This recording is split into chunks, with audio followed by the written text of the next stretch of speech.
नमस्कार। पॉलिटिक्स में आप सबों का स्वागत है।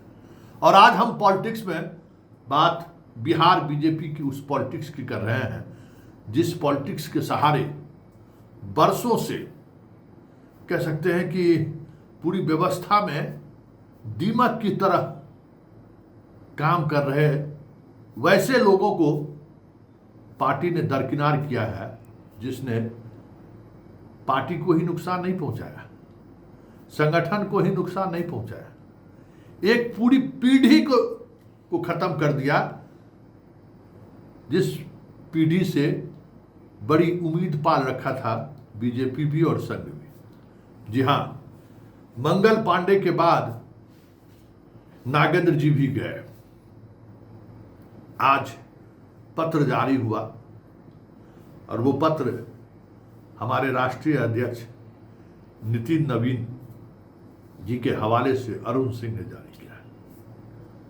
अब नागेंद्र जी दिल्ली में मिलेंगे और जो पुराने कार्यकर्ता हैं उनको वो संभालेंगे, मतलब मार्गदर्शक मंडल में अब इनको जगह दे दी गई है। वैसे बिहार बीजेपी के नेताओं में बड़ी खुशी की लहर देख रही है। एक से एक बधाई संदेश वाला पोस्टर, बैनर फेसबुक से लेके इंस्टाग्राम पर देखने को मिला, बधाई पर बधाई। मतलब मुक्ति के लिए बधाई दे रहे हैं या पता नहीं वाकई में इनके जाने से संगठन को नुकसान होगा या इन्होंने संगठन में जो किया है उसको लेकर याद करके लोग बधाई दे रहे हैं, समझ से परे लग रहा है।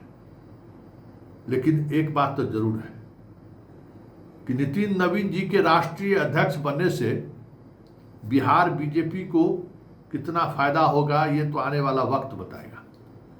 लेकिन बिहार बीजेपी के अंदर जो कुंडली मारकर बैठे हुए ऐसे लोगों को जरूर वो बाहर का रास्ता दिखाने में मदद करते हुए दिख रहे हैं, जो बिहार बीजेपी में समझ जाइए कि दीमक की तरह खाया जा रहा था। एक मंगल पांडे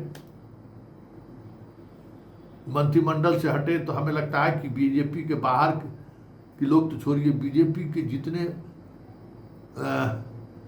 मंडल से लेके परमंडल से लेके राजधानी तक का कार्यकर्ता जितना खुश हुआ होगा, हमें लगता है कि किसी के मंत्री बनने पर उतना खुश नहीं हुआ होगा। हम एक दो खबर क्या चलाए, बधाई का तांता आने लगा।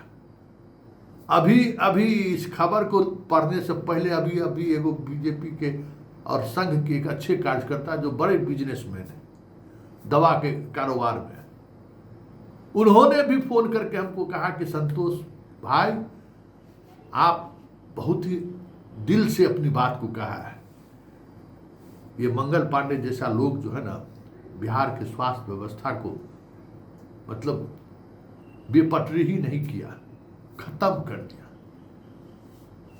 आज स्वास्थ्य और हेल्थ और एजुकेशन, शिक्षा बिहार में कहीं दूर दूर तक नहीं है।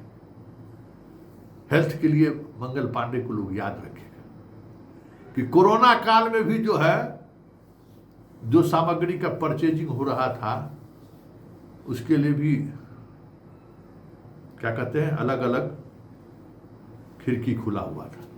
बाकी बात नहीं कहेंगे, बाकी बात इसलिए नहीं कहेंगे कि मंगल पांडे व्यवहार कुशल तो हैं, भले बिना पंडित जी का दक्षिणा के बगैर कभी कोई काम नहीं करते थे, इसमें भी कोई दो मत नहीं है। तो स्वाभाविक है भाई, बिना दक्षिणा लिए हुए जब मंत्र नहीं पढ़ सकते हैं तो बिना दक्षिणा लिए कलम कैसे चलाएंगे भाई। जो अगर ये बात सोच भी रहे थे तो बेईमानी कर रहे थे भाई। मंत्र पढ़ेंगे तो पैसा लेंगे, सत्यनारायण भगवान की पूजा कराएंगे तो पैसा लेंगे। तो क्या आपने सोचा था कि गब्बर आपको चावासी देगा क्या? कलम उठाएंगे तो उनको चाहिए नहीं कलम की स्याही का। अरे गजब बात करते हैं आप लोग। खैर, तो उनके जाने से मतलब समझिए कि बीजेपी में, बिहार बीजेपी में नए मंत्रिमंडल में आधा भार मुक्त हो गया पूरी पार्टी कि चलिए कुछ किया जा सकता है। क्योंकि अड्डा चड्ढा नड्ढा 3 चैनल था, जिस चैनल के सहारे जो है खूब खेल हो रहा था बिहार में। बाकी संकेतिक के तौर पर कह रहे हैं 2011 में आए थे नागेंद्र जी, और ऐसा जोड़ी जमा नागेंद्र जी और मंगल जी का मत कहिए। दोनों का चाल उस याद करिए ना, उस दौर में चाल देख लीजिए, एकदम गजब गजब खेल हुआ उस दौर में। और उसी दौर का बीजेपी मारा हुआ है कि आज बीजेपी अपने पार्टी और संगठन से एक ऐसा नेता भी नहीं बना सका जो 5,000 भीड़ जुटा सके, 5,000 भीड़ जुटा सके। वो याद करिए ना, सत्ता और सरकार में पार्टी थी ना, एक ऐसा अदद नेता भी पैदा नहीं कर सका जिसमें नितिन गडकरी जैसा प्रतिभा दिख रहा हो। भाई मंत्री बने हैं तो भाई देखिए, उन्होंने एक पहचान स्थापित की। गौर करिए ना, इस दोनों की जोड़ी ने बिहार बीजेपी को जितना नुकसान पहुंचाया, हम बीजेपी के कार्यकर्ता और संघ के स्वयंसेवक होने के नाते ये बात हम कह रहे हैं कि ऐसे लोगों के कारण इस पार्टी का ये हश्र हुआ है। तो खुश होइए कि एक संगठन और पार्टी के बीच का जो एक डोर जकड़ गया था, वो आखिरकार नितिन नवीन जी के सौजन्य से टूट गया है। अब पार्टी में नए नए लोग आएंगे। शशि आनंद जी हमारे आए हैं, इसके लिए संजय सरावगी जी को बहुत बहुत धन्यवाद। हम लोग विद्यार्थी परिषद के वो नेता थे जब हम लोग LS कॉलेज में पढ़ते थे। क्या जुझारू नेता थे बेचारे, लेकिन एक दौर आया कि वैसे जुझारू लोगों की जरूरत न संघ को रहा, न संगठन को रहा, न बीजेपी को। बेचारे हाशिए पर थे, लेकिन अभी पता चला कि किसान मोर्चा में वो आए हैं, तो वो एक बदलाव दिख रहा है।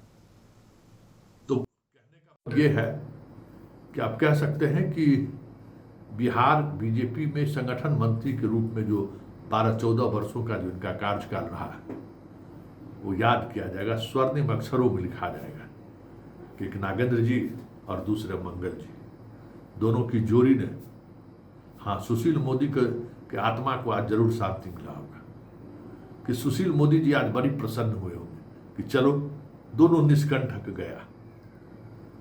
सबसे ज़्यादा अगर किसी ने सुशील मोदी को आहत पहुंचाया होगा या दुख पहुंचाया होगा तो यही सारे लोग ऐसे हैं।